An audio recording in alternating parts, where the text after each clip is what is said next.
So this video today is for the people that have an administrator helping them in their music teaching business.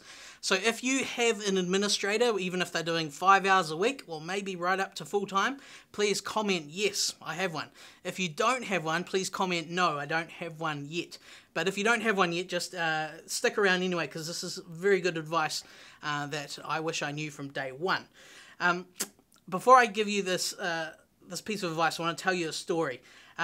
There's the Hyatt Hotel has a CEO who's written a few leadership books and spoken at leadership conferences, and he's absolutely incredible.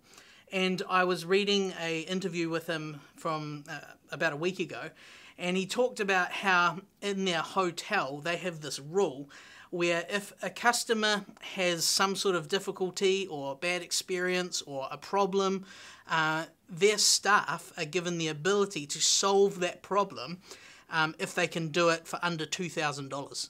Now, of course, this is a high-end hotel, and so $2,000 is a lot of money. But one example he gave was that there was a kid with the family who accidentally left his teddy bear in the hotel room. Now, instead of just mailing the teddy bear to this family, what the staff did is they got this teddy bear, and as a team they went through their whole hotel and they took all these photos of the teddy bear doing things in the hotel. So they had the teddy bear by the swimming pool pretending to take a swim. They had him at the restaurant having a meal, by the bar having a cocktail, sitting in the lounge having a nap. Like they went all out and they made this whole picture book, within a day, I assume, and then they mailed it to this. They mailed the teddy to the kid, and of course the teddy took a couple days to arrive. So what they did is they emailed and said, now don't worry, he's on his way back to you, but here's some photos of him. He's been having a great time relaxing while he's been waiting to get back to you. And so, of course, this family thought, wow, this is incredible. And you can imagine if you got that would be the most amazing customer service treatment ever, right?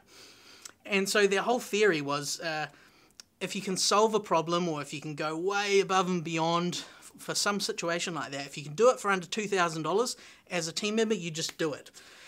And so there was just story after story. One other one, a quick one, was someone accidentally left a passport in a hotel room.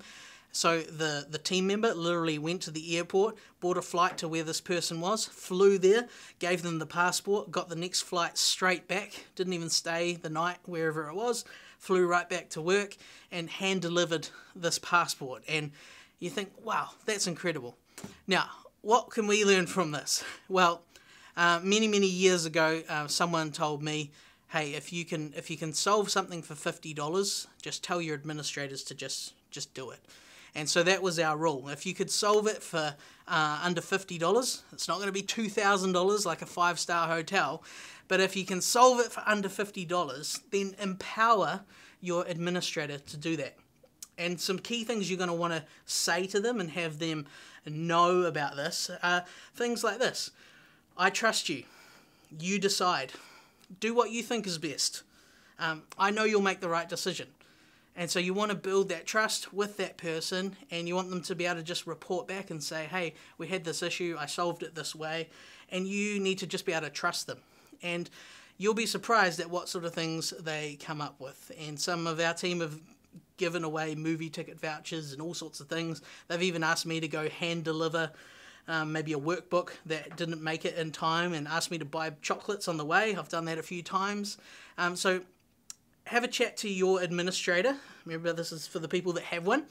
And come up with a rule. Think what's the number that you're happy with. But if there's a problem, what's the dollar value that they're allowed to just go solve it for without needing to tell you? And it just happens. And if you're thinking like, oh, $50 is still a lot of money, I don't make a lot of money. Yeah, I understand what you're saying, but the thing is, how much is that customer worth if you lose them over it? And remember, if you lose that customer for a bad experience and they go tell 10 other people, well, that costs you a heck of a lot more than $50. And remember, people are more likely to talk about bad experiences with your music teaching business than they are to talk about the good experiences. So the big lesson is for us, like, if we can absolutely wow someone with one of those little, $50 type treats, or, and it doesn't mean they have to, it's a limit, not a goal, not a target. They might be able to solve it for $5 or a chocolate bar for $1. They're going to feel so excited and like treated well and feel like they got such exceptional customer service that they're going to tell more people about how great you are because you did that. And so that's the aim behind this. So have a chat with your administrator. What's the level? How many dollars are you happy? And just empower them to be able to solve those things for you. Because if you can get them to show leadership and ownership of that division of the customer service and things coming in, it really lets them take things to the next level, take more control, and it frees your time up to do more important things that you need to work on in terms of growing your business. So there we go. There's a great little thought. I'll let you go book your meeting with your administrator and talk about this concept right now.